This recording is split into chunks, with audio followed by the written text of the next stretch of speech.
شروع اللہ کے نام سے جو نہایت مہربان اور رحم والا ہے۔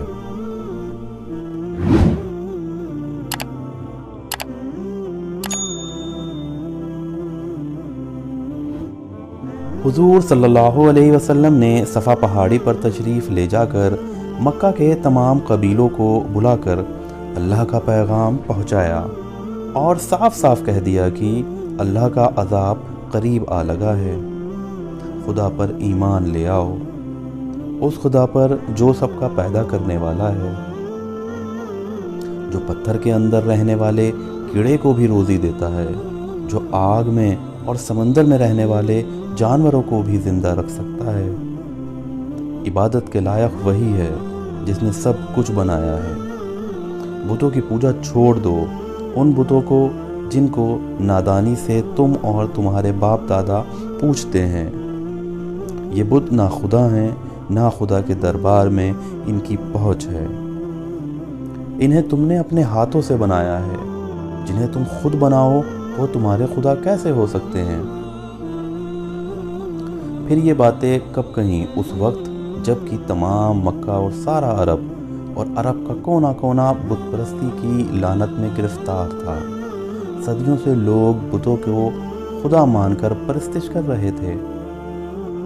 کبھی کسی نے بت پرستی کے خلاف آواز نہ اٹھائی تھی، اس لیے کوئی بھی آدمی بتوں کے خلاف ایک لفظ بھی سننے کو تیار نہ تھا۔ بت پرستی کے خلاف بولنے والے کی زندگی بھی خطرے میں تھی، مگر آپ نے کسی قسم کے خطرے کی پرواہ نہ کی، اس لیے کہ آپ کو خدا پر بھروسہ تھا۔ اسی بھروسے نے آپ کا حوصلہ بڑھا دیا تھا۔ وہ حوصلہ ہی تھا جب آپ صفا کی پہاڑی پر چڑھ کر اسلام کی دعوت دے رہے تھے۔ اگرچہ آپ اس وقت کامیاب نہ ہوئے، لیکن آپ کو پیغام پہنچانے کی خوشی بھی تھی۔ اب مسلمانوں کی تعداد 40 ہو گئی تھی، اس لیے آپ اور آپ کے ساتھی سبھی اسلام کی تبلیغ میں لگ گئے۔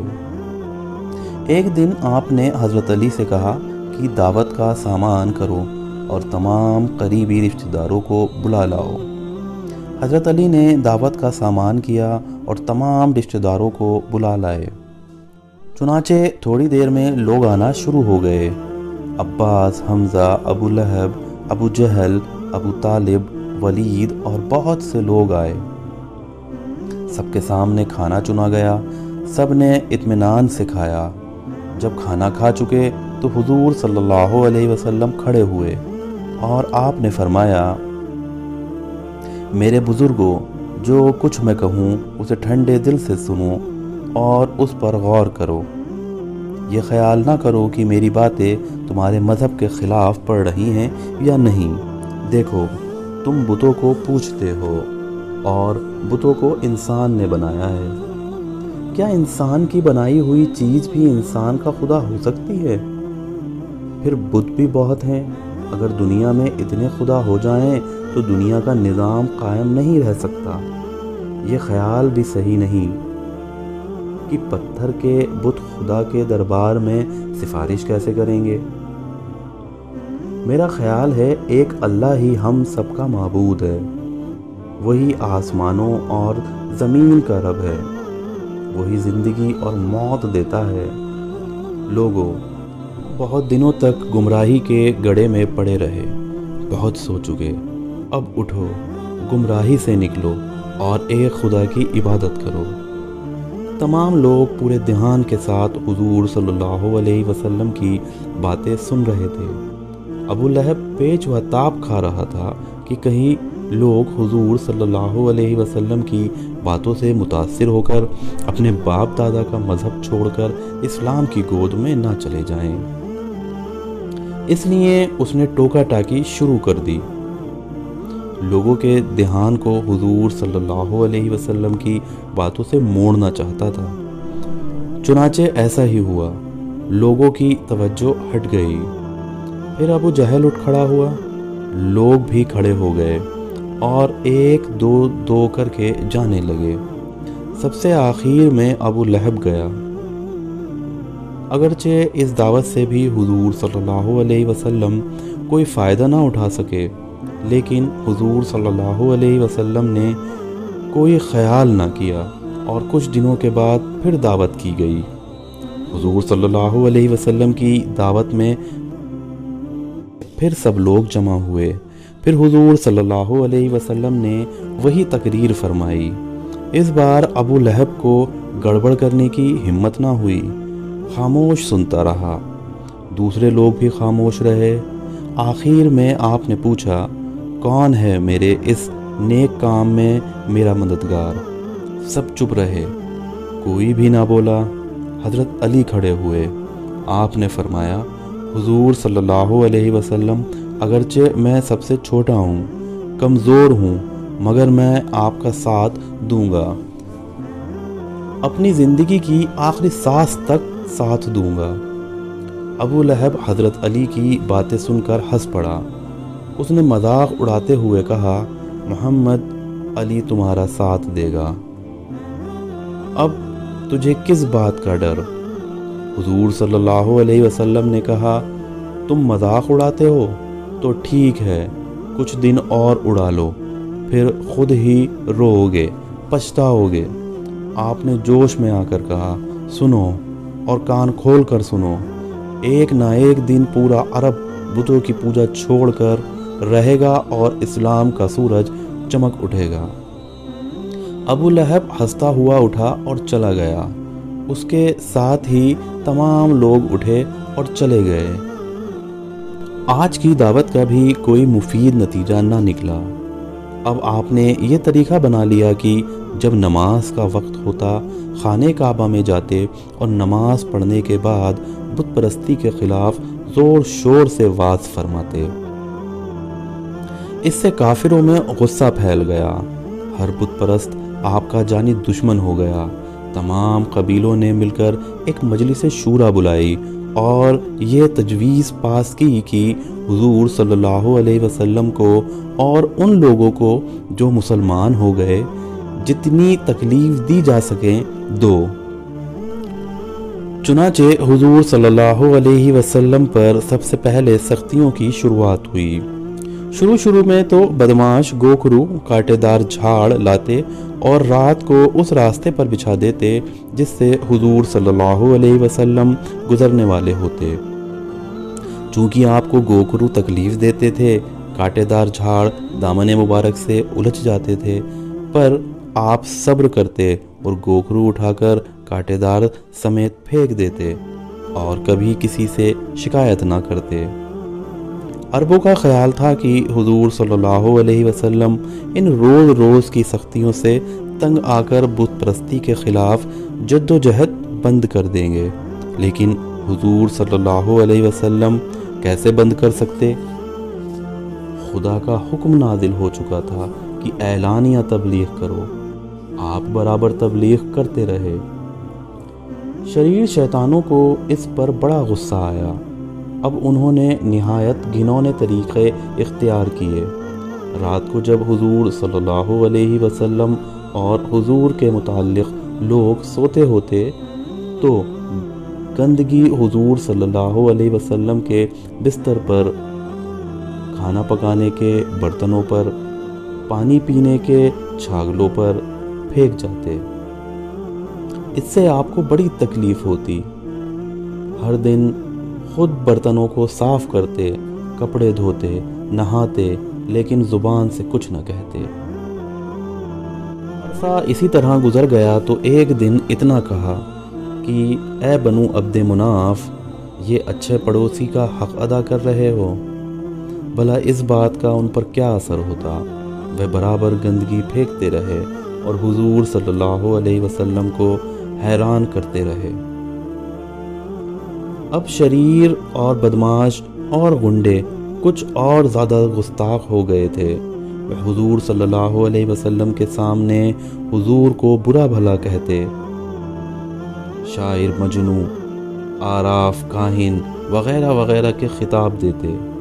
حضور صلی اللہ علیہ وسلم جہاں جاتے، جس مجمع میں کھڑے ہو کر تقریریں کرتے، شریر لوگ وہیں پہنچ کر آوازیں کسنا شروع کر دیتے اور کسی کو حضور صلی اللہ علیہ وسلم کی باتیں نہ سننے دیتے۔ مگر حضور تھے کہ ان کی کسی بات پر کان نہ دھرتے، برابر ہر ایک مجمع میں وعظ فرماتے رہے۔ ایک دن حضور صلی اللہ علیہ وسلم خانہ کعبہ میں نماز پڑھ رہے تھے۔ عقبہ بن عابل آ گیا۔ اس نے گلے میں چادر ڈال کر اتنا ایٹھا کہ آپ کا دم گھٹنے لگا، آنکھیں ابل آئیں اور مبارک چہرہ لال ہو گیا۔ اتفاق سے حضرت ابو بکر رضی اللہ تعالیٰ عنہ ادھر سے آ نکلے۔ آپ عقبہ پر جھپٹے اور اسے دھکیل کر ایک طرف کر دیا۔ اسی بیچ بہت سے لوگ جمع ہو گئے۔ حضرت ابو بکر نے بلند آواز میں کہا، کیا تم ایسے آدمی کو قتل کرتے ہو جو کہتا ہے کہ میرا رب اللہ ہے؟ یہ سنتے ہی تمام قریش کے لوگ حضرت ابو بکر پر جھپٹ پڑے اور انہیں مارنے پیٹنے لگے۔ قریش کے لوگ غصے سے پاگل ہو رہے تھے۔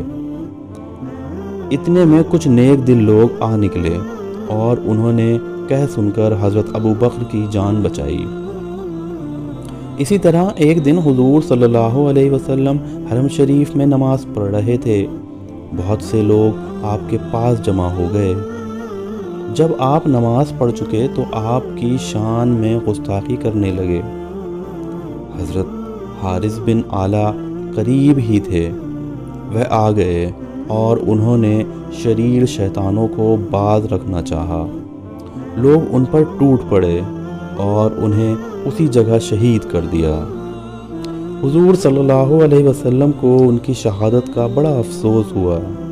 اسلام کی راہ میں یہ پہلا خون تھا جس سے زمین رنگین ہوئی تھی۔ چونکہ حضرت تنہا تھے، کوئی یار و مددگار نہ تھا، تمام مکہ والے اس بات کو خوب جانتے تھے، اس لیے شیطانوں کی گستاخیاں دن بدن بڑھتی جاتی تھیں۔ ایک دن آپ بیت اللہ شریف میں نماز پڑھ رہے تھے۔ ابو جہل بھی موجود تھا۔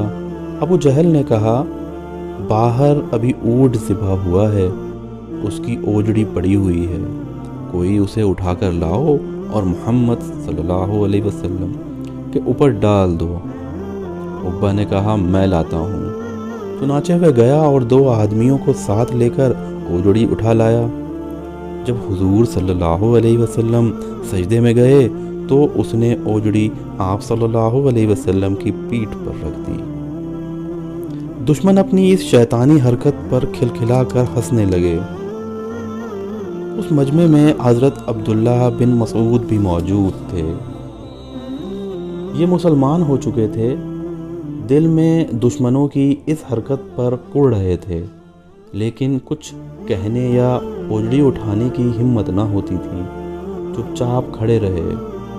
اتفاق سے حضرت فاطمہ جو حضور صلی اللہ علیہ وسلم کی سب سے چھوٹی صاحبزادی تھیں، ادھر آ نکلی۔ آپ ابھی بہت چھوٹی تھیں، اپنے ابا کی یہ حالت دیکھ کر بہت دکھی ہوئیں۔ انہوں نے اپنے ننھے ننھے ہاتھوں سے اوجڑی کو سرکایا اور کھڑے ہو کر تمام دشمنوں کو بھلا برا کہا۔ کسی کو ان سے کچھ کہنے کی ہمت نہ ہوئی۔ جب حضور صلی اللہ علیہ وسلم نماز سے فارغ ہوئے تو آپ نے حضرت فاطمہ کی پیشانی چوم کر کہا، بیٹی کیوں انہیں برا کہہ رہی ہو؟ ان کی آنکھیں نہیں، اگر یہ پہچان لیتے تو ایسی ہنسی اڑانے کی باتیں نہ کرتے۔ تم ان کو برا نہ کہو، بلکہ دعا کرو کہ خدا انہیں دیکھنے اور سمجھنے کی طاقت عطا فرمائے۔ اس کے بعد آپ حضرت فاطمہ کو اپنے ساتھ لے کر واپس چلے آئے۔ مصیبتیں یہی نہیں ختم ہوئیں، بلکہ دن بدن بڑھتی ہی گئیں۔ دھیرے دھیرے کافروں کو بھی معلوم ہو گیا کہ کون کون سے لوگ مسلمان ہو گئے ہیں، اس لیے انہوں نے ایک بڑی مجلس شورا بٹھانے کا ارادہ کر لیا اور تیاریاں شروع کریں۔ اگلی قسط میں ہم جانیں گے کہ مسلمانوں کی تعداد دن بدن بڑھتی جا رہی تھی، جس کی وجہ سے مجلس شورا بلائی گئی۔ اس مجلس شورا میں کون کون لوگ تھے جنہوں نے شرکت کی، ان لوگوں نے کیا کیا تجویز دی ان مسلمانوں کو سختیاں پہنچانے کی۔ اور ہم یہ بھی جانیں گے کہ عثمان بن عفان کے چچا ان سے کیوں ناراض تھے، ان کے مسلمان ہونے کی خبر کیوں انہوں نے مجلس شورا میں عام کر دی، اور انہوں نے یہ کیوں کہا کہ میں عثمان کو مار مار کر ختم کر دوں گا۔